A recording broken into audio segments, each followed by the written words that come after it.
lapangan, di laut.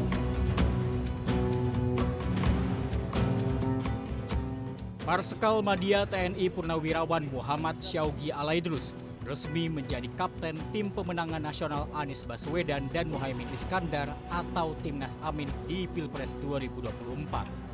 Pengumuman itu disampaikan langsung oleh calon presiden nomor urut 1 Anies Baswedan pada 14 November 2023. Syaugi adalah peraih gelar prestasi Adi Makayasa di angkatan 1984. Ia juga pernah menjadi pilot jet tempur F-16. Syaugi juga pernah menjabat sebagai Kepala Badan Nasional Pencarian dan Pertolongan atau Basarnas periode 2017 hingga 2019. Anies menyebut sosok Syaugi sebagai sosok Top Gun dalam Timnas Amin. Ini adalah Top Gun-nya kita di sini. Tom Cruise ya, Top Gun ya Indonesia, mudah-mudahan kita akan membawa kita terbang makin tinggi.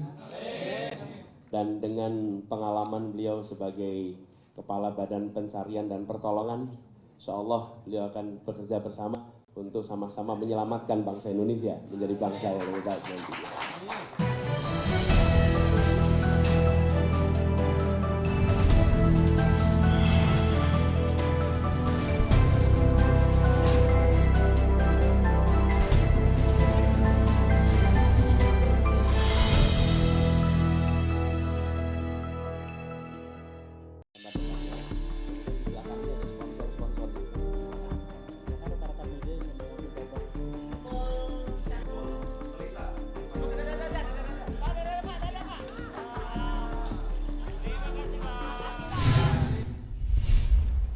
Pemilu 2024 tinggal menghitung hari. Ketiga pasangan calon presiden dan juga calon wakil presiden semakin berjuang untuk meraih suara masyarakat. Namun di balik perjuangan para capres dan juga cawapres, ada sosok penting lainnya untuk meraih kemenangan, yakni para ketua tim pemenangan masing-masing paslon. Dan saat ini sudah bersama kami Kapten Timnas Amin Muhammad Syaugi Alaidrus. Pak Syaugi, apa kabar Pak? Baik Mas Reza. Sehat Pak? Alhamdulillah. Alhamdulillah.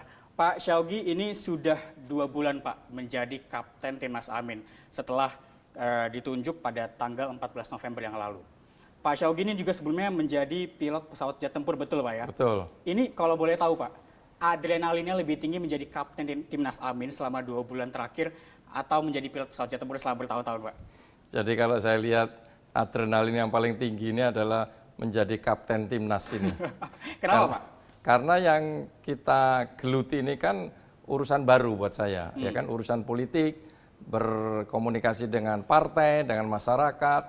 Sebelumnya kami kan berdinas itu homogen, ya kan, masyarakatnya homogen sehingga lebih mudah. Walaupun itu ada risiko-risiko yang tinggi ya, tetapi ini lebih menyita pikiran dan perhatian. Tapi insya Allah dengan apa yang sudah saya miliki pengalaman selama ini, so far nggak terlalu sulit.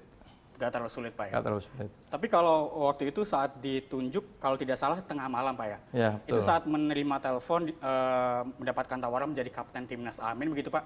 Tegang nggak sih Pak?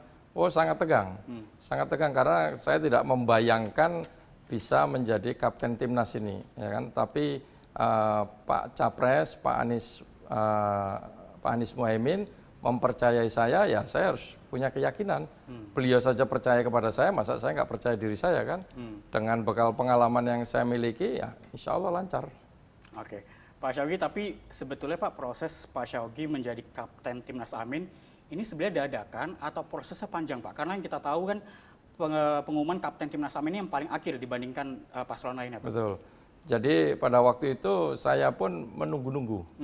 Ya, saya tanya kepada Pak Anies, kenapa ini kok lama? Saya bilang kok belum ada tim pemenangan pada waktu itu. Karena saya melihat di pasangan 02 dan 03 kan sudah. Dan dari sana adalah pengusaha dua-duanya. Betul. Jadi saya berpikir pada waktu, oh ini masih cari pengusaha, mungkin begitu. Ya. Tapi jawabannya Pak Anies, oh ya nanti sebentar lagi. Tiba-tiba yang ditunjuk saya, itu saya agak shock itu pertama ini. Wah, saya bukan pengusaha ini. Apa mungkin seperti itu? Tapi kalau Allah punya kehendak, nggak mungkin. Ya kan? Alhamdulillah dengan ditunjuk itu dan beliau memberikan arahan-arahan apa yang harus saya kerjakan, akhirnya sampailah saat ini. Oke, tadi Pak Syaugi juga mengatakan bahwa 2 background ketua tim pemenangan lainnya adalah pengusaha, Pak. Sanggup Pak menandingi, Pak? Insya Allah, kan ini kan bukan masalah uang ini kan. Ini menurut saya adalah, kalau buat saya tugas ini adalah mission oriented, bukan money oriented. Ya memang kita perlu uang, tapi uang bukan segala-galanya. Selama kita bisa mengerti tugas yang harus kita capai dengan disiplin dan niat tulus dan berdoa, usaha keras, kami menjalin hubungan dengan partai pengusung maupun pendukung, kepada masyarakat, insya Allah bisa kita lakukan dengan lancar. Baik, berarti saat terpilih menjadi kapten tim Mas Amin, ini Pak Syawgi yang bukan berlatar belakang dari partai, harus memimpin banyak orang yang latar belakangnya partai, ini ada kendala nggak sih Pak? Saya pikir awal-awal pasti ada lah ya. Ya. Pertama kita belum berkenalan ya kan, tidak mudah menyatukan semua pikiran dari banyak elemen ya gitu. Tapi buat saya selama kita memperkenalkan diri, berusaha bertanya kalau kita belum tahu, kita berikan contoh dengan disiplin yang baik, mau belajar, akhirnya lama-lama mereka juga memahami dan berikutnya kita juga bisa mengikuti apa mekanisme atau bagaimana merunning organisasi ini sehingga sampailah pada saat sekarang ini. Relawan itu bukan tak bernilai, tetapi tak ternilai harganya. Selama itu hanya kritik-kritik saja, tidak perlu dilaporkan. Jadi kita tidak perlu baper lah. Kita dikritik tidak akan tumbang, dipuji tidak akan melayang. Tetapi apabila itu mengancam keselamatan diri, itu harus dilaporkan.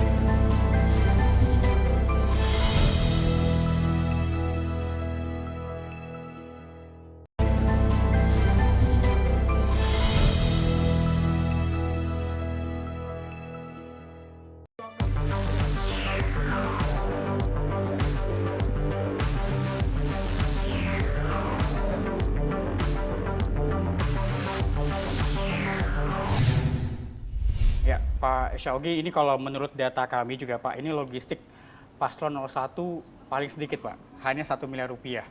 Ini pengalokasiannya seperti apa Pak? Karena kita melihat Pak Anies dan Caimin ini juga sering Pak berkampanye keluar kota Pak. Jadi begini, memang betul kita paslon yang minimalis ya kira-kira begitulah ya. Tetapi kita yakin ya, pertama tadi uang bukan segala-galanya. Kita sangat mengefektifkan ya dukungan-dukungan terutama dari masyarakat yang menyumbang, kemudian dari partai politik ya. Itulah yang kita prioritaskan. Di samping tim pemenangan daerah, kita semua bersatu padu untuk melaksanakan kampanye ini. Jadi sumbangan itu bukan hanya berupa uang, tapi bisa berupa baliho, bisa berupa kegiatan atau gagasan, sehingga inilah semua yang membuat pasangan 01 tidak berkecil hati. Apapun uang yang kita miliki tidak besar, seperti Pak Anies menyampaikan, pengusaha menengah ke bawah lah yang berani, ya, karena kalau yang besar mungkin banyak persoalan. Dan ini memang kita alami selama ini, tetapi saya yakin dengan apa yang kita miliki, yang penting punya tekad yang kuat dan semangat yang tinggi, insya Allah Allah akan memberikan jalan terbaik untuk kemenangan pasangan 01. Berarti ada banyak sumbangan, bantuan dari berbagai pihak Pak ya? Oh iya. Itu natural saja Pak atau ada informasi ke timnas sebelumnya Pak? Enggak, natural aja, ya kan natural, orang pengen memberikan sumbangan kaos misalkan begitu ya, banner, banyak lah kita itu. Kan bisa dilihat hampir setiap hari kami ini menerima deklarasi pejuang perubahan atau sebelumnya kita sebut relawan. Itu banyak memberikan sumbangan. Jadi mereka pun itu tidak mau dibayar, ya kan? Seperti apa yang dikatakan Pak Anies kan, relawan itu bukan tak bernilai, tetapi tak ternilai harganya. Jadi gitu kira-kira. Baik, kalau melihat gaya kampanye dari pasangan Amin sendiri ini Pak, ini terbilang cukup unik dan banyak yang mengatakan bahwa ini game changer dalam kampanye. Ada desak Anies, ada selepet Imin, ada ekspedisi perubahan. Ini ide awalnya seperti apa Pak? Jadi di kita ini timnya ini banyak anak-anak muda, ya kan, yang penuh kreasi dan inovatif. Karena kita ini tagline-nya perubahan, jadi kita pengen ya perubahan, hal yang baik, yang tidak normatif. Nah salah satunya tadi itu, apakah desak Anies atau selepet Imin atau ekspedisi tadi. Ini yang membuat masyarakat atau anak-anak muda ini tertarik. Buat desak Amin itu tidak sulit ya, tidak mudah. Bagaimana beliau bisa menerima semua pertanyaan, ya kan, baik dari anak muda maupun orang dewasa, ya kan, semua diberikan jawaban dan solusi. Dan ini selalu Pak Anies menerima kritik ya secara terbuka dan Pak Anies selalu rileks saja. menerima kritik sehingga kita tahu sebetulnya keinginan masyarakat itu apa, terutama anak muda yang memiliki jumlah yang cukup besar dalam pemilu kali ini. Termasuk Selepet Imin. Beliau ini juga sama, memberikan satu cara untuk bisa menangkap aspirasi masyarakat dengan melaksanakan program Selepet Imin ini. Nah, ini semua yang kita kemas dengan rapi, tentunya ada program-program yang lain, apakah itu tadi dukungan dari pejuang perubahan, apakah dukungan dari tokoh-tokoh maupun kader partai yang bergabung. Inilah yang membuat kampanye kita ya tadi unik dan inovatif. Sehingga masyarakat banyak berbondong-bondong untuk mendukung 01. Tapi sebetulnya untuk Desak Anies dan Selepet Imin ini juga sebenarnya tidak melulu untuk anak muda Pak ya. Karena di beberapa episode kemarin juga ada Desak Anies khusus nelayan. Ada juga yang untuk petani. Memang tujuannya ini untuk mencakup siapa saja Pak? Ya, pertama kita ini kan punya peta ya. Punya peta di daerah mana yang perlu kita garap lah kira-kira begitu ya. Jadi sebelum pelaksanaan kampanye kita selalu mengadakan rapat. Titik mana yang perlu dituju, segmen apa yang perlu diraih. Nah dari situlah baru bisa kita tentukan, oh ini perlu Desak Anies atau Selepet Imin untuk anak muda, mahasiswa. Oh apakah petani, apakah buruh. Makanya sebetulnya Pak Anies maupun Pak Muhaimin ini menjangkau ke semua segmen. Termasuk orang-orang tua juga. Jadi semua kegiatan itu sudah dipikirkan dan di segmen apa yang akan kita tuju. Nah, ini alhamdulillah sampai sekarang ya kita fine-fine aja. Pak, selain Desak Anies dan Selepet Imin, ini yang cukup menarik ada juga Pak, aktif di media sosial. Pak Anies ini cukup sering live di TikTok. Jadi ini natural. Jadi Pak Anies kan juga melihat situasi sekarang ini tadi Gen Z tadi banyak bermain TikTok. Ya kan? Beliau melihat situasi-situasi, padahal beliau ini nggak terbiasa dan nggak ngerti. Dalam 3 kali tayangan TikTok pertama itu begitu besar, ya peserta yang ikut lah, sampai disebut sebagai Abah Anies, ya kan? Betul. Bagaimana melihat etalase lah, scroll up, scroll down, beliau nggak mengerti. Disitulah membuat Gen Z ini melihat terbiasa lah. Artinya dia bahwa natural, bukan dibuat-buat. Nah, sampai-sampai kalau kita lihat pernah kita dengarkan pop caper ya, K-pop itu kan ya kan netizen itu juga natural. Mereka mendukung Pak Anies ini karena dia melihat kebapakan Pak Anies sampai-sampai diberikan julukan-julukan bahasa Korea. Jadi inilah yang membuat Pak Anies ya dengan natural lah, mungkin tidak perlu biaya besar dibanding pihak lain yang mengeluarkan biaya besar untuk media untuk meraup suara besar. Ini tidak perlu dengan biaya besar, tetapi dengan naturalnya, ya kan, tidak dibuat-buat, itu membuat generasi muda atau Gen Z itu menyenangi. Baik, masih berurusan dengan K-popers Pak. Ini yang baru-baru saja terjadi adalah para K-popers ini membuat iklan melalui Videotron di Bekasi untuk jangka waktu tertentu Pak. Tapi kemarin ini diturunkan. Ini gimana Pak? Ya, itu tadi banyak pertanyaan juga wartawan-wartawan. Jadi menurut saya ya, ini kan aspirasi masyarakat, ya kan, aspirasi masyarakat. Kalau tentang pelanggaran atau bukan yang menilai nanti Bawaslu atau KPU. Jadi silakan saja dalam era demokrasi ini masyarakat bisa menilai. Tim hukum akan melihat apakah ini perlu dilaporkan atau tidak. Kalau dari Pak Anies sendiri sering mengatakan selama itu hanya kritik-kritik saja tidak perlu dilaporkan. Jadi kita tidak perlu baper lah. Kita dikritik tidak akan tumbang, dipuji tidak akan melayang. Tetapi apabila itu mengancam keselamatan diri, itu harus dilaporkan dan kita apresiasi. Kalau yang kemarin itu ada polisi sudah menangkap itu ada orang yang mengancam lewat TikTok di itu. Jawa Timur Pak ya? Ya, itu kita apresiasi lah kepada Kapolri dan seluruh stafnya. Itu juga melalui bantuan hukum dari tim hukum Timnas Amin Pak ya? Iya, iya. Baik, lalu untuk kampanye sendiri Pak, ini sudah terhitung beberapa kali Pak, ada sejumlah insiden saat kampanye. Mulai dari pembatalan izin lokasi, lalu pembatalan izin helikopter. Ini menurut Pak Syawgi ini upaya pelemahan untuk kampanye Amin? Ya, kita sudah terbiasa dengan hal seperti itu ya. Pak Anies selalu mengatakan kita ini belum apa-apa dengan dikatakan dihambat atau apapun namanya itu dibanding penderitaan rakyat. Beliau selalu mengatakan itu. Jadi beliau nggak cengeng, ya kan. Yang penting beliau selalu mengatakan, ayo kita berusaha sekuat tenaga, minta kepada Tuhan Yang Maha Esa untuk melindungi kita semua. Walaupun kita selalu memperhatikan tentang keselamatan beliau ya. Tapi intinya beliau tidak akan katakan baper lah hal-hal seperti itu. Silakan saja masyarakat yang menilai kok ini. Dengan dibeginikan ini kira-kira bagaimana. Tetap ada jalan keluarnya kok. Ya. Jadi harus yakin bagaimanapun kita dihambat, yakinlah Tuhan pasti memberikan jalan selama niat kita itu baik. Saat di Sumatera Barat kemarin juga kalau tidak salah harusnya di Istana Pagariuang dipindahkan ke suatu lapangan dekat sana, Pak ya? Ya, itu tidak mengurangi nilai-nilai perjuangan. Jadi saya yakin masyarakat atau pejuang perubahan itu sangat yakin dimanapun tempat ditempatkan, selama semangat itu ada dan dorongan untuk kuat memilih 01 itu ya tetap bergaung, tetap menggema kemanapun itu berada, ya kan. Jadi bukan masalah tempat sebetulnya ini, tetapi jiwa dan semangat untuk perubahan itu yang tidak bisa dibendung sudah. Itu yang kita tangkap selama ini. Baik, Pak Syawgi ini kalau melihat masa kampanye untuk Pilpres kali ini sangat sedikit Pak waktunya, cuma 75 hari.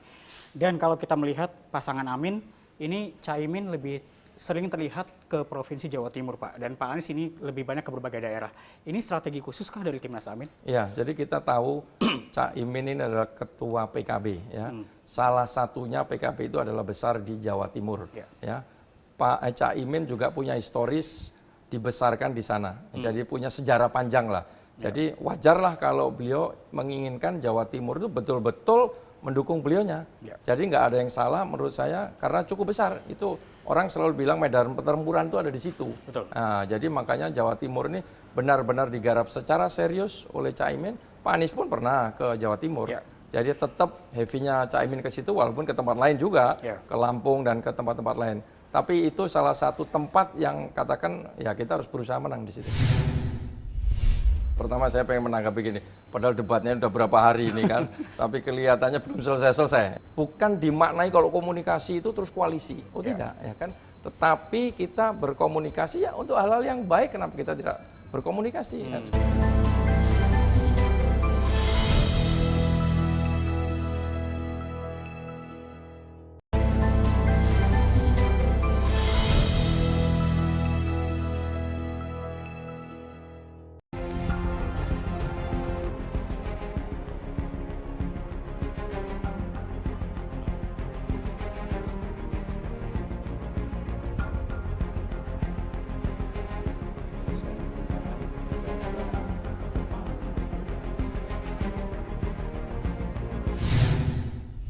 Oke, Pak Syawgi, ini kita beralih Pak, membahas mengenai debat yang sudah berlangsung 3 kali kemarin Pak.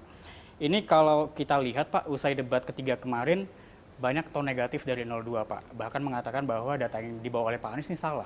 Tanggapan dari timnas seperti apa Pak? Jadi gini, kalau pertama saya pengen menanggapi gini, padahal debatnya udah berapa hari ini kan, tapi kelihatannya belum selesai-selesai ya, padahal udah mau masuk debat yang keempat ini ya kan.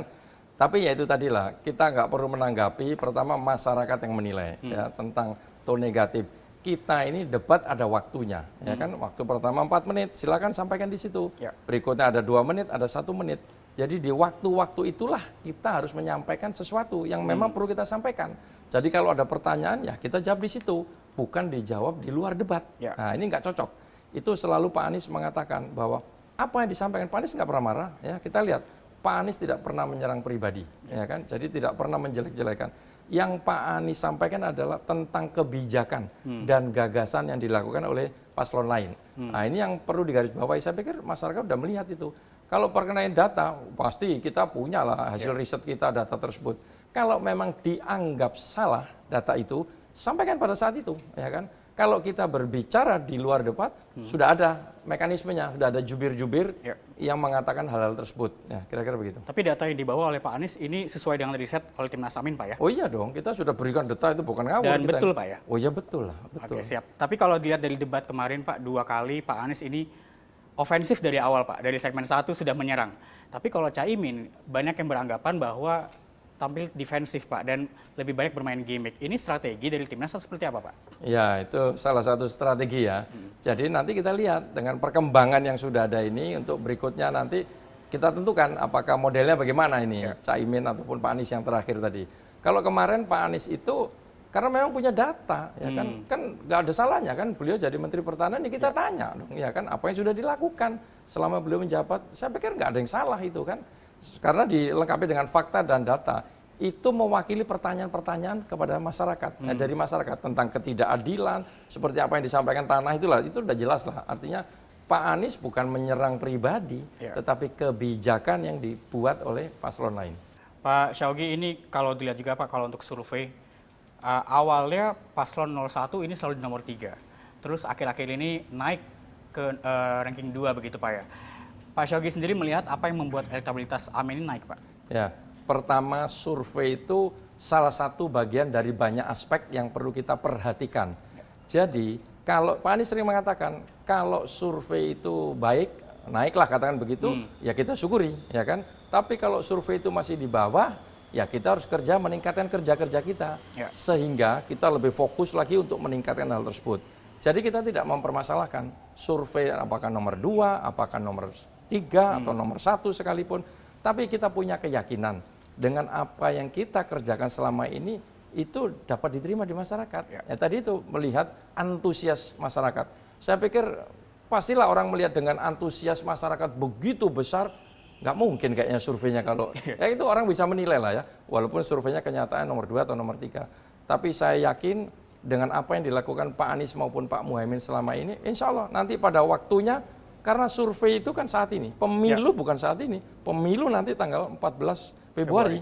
Nah disitulah ditentukan betul apa yang diinginkan oleh masyarakat Indonesia. Tapi kalau dari survei internal Timnas Amin sendiri, betul di ranking 2 sekarang Pak? Ya itu rahasia dong. Ya kan? Kalau disampaikan nanti kan nggak enak dong ya kan. Jadi sudah biarkan di internal kami itu mendukung keseriusan kita dalam melakukan. Kok tidak semua harus dibuka nih kan? Ya kan? Oke, Pak Syawgi, ini isu yang sekarang juga banyak beredar begitu Pak ya. Ini adalah koalisi antara 01 dan 03. Ini betul Pak? Kalau koalisi belum ada lah, ya kan? Kan kita sekarang paslon 3 paslon kan. Tapi komunikasi? Wah komunikasi pasti ada lah, sama siapapun lah, sama Mas Reza komunikasi. Ya kan, kita tidak boleh menutup komunikasi, ya kan. Komunikasi boleh kepada siapa saja, ya kan. Dan Pak Anies juga begitu kan, komunikasi contohnya mengucapkan selamat ulang tahun, bukan hanya kepada PDIP, kepada Pak Prabowo Oktober tahun lalu mengucapkan selamat ulang tahun. Artinya menunjukkan Pak Anies itu hal biasa. Bukan dimaknai kalau komunikasi itu terus koalisi. Oh tidak, ya kan. Tetapi kita berkomunikasi ya untuk hal-hal yang baik, kenapa kita tidak berkomunikasi ya, kepada semua paslon, terutama tentang apa potensi-potensi kecurangan. Kan perlu bersama-sama, kita kan nggak mungkin sendiri-sendiri, ya kan. Jadi bukan koalisi dalam arti mau memenangkan Pilpres ini, tidak seperti itu. Tapi kalau komunikasi dengan Pak Arsyad mungkin? Saya belum Mas Ian. Kalau ketemu sudah dulu di CNN, ketemu, kemudian di Metro TV pernah ketemu, ya komunikasi biasa lah itu kan, sesama teman kan normal lah. Oke, tapi kemarin ini juga cukup menarik Pak. Saat haul kakek buyut dari Caimin di Jombang, ini Pak Anies dan Caimin hadir. Tapi Pak Ganjar juga hadir Pak di acara tersebut walaupun berbeda jamnya.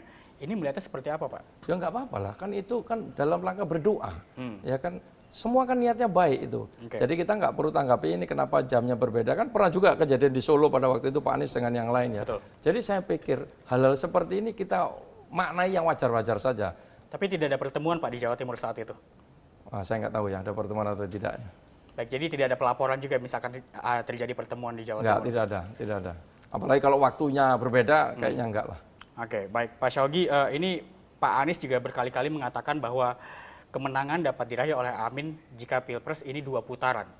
Sering sekali Pak Anies berkata seperti itu. Berarti dari Timnas sendiri ini sudah menyusun strategi hingga 2 putaran, Pak? Oh ya, kita punya semua strategi. Jadi kalaupun 1 putaran, kita juga punya strategi. Yang bisa menentukan membolak-balik kita ini kan hanya Allah, ya kan? Kita siapnya 2 putaran, ternyata 1 putaran bisa. Jadi kita harus siap. Apakah itu 1 putaran, apakah 2 putaran? Yang penting nomor 1, ya kan?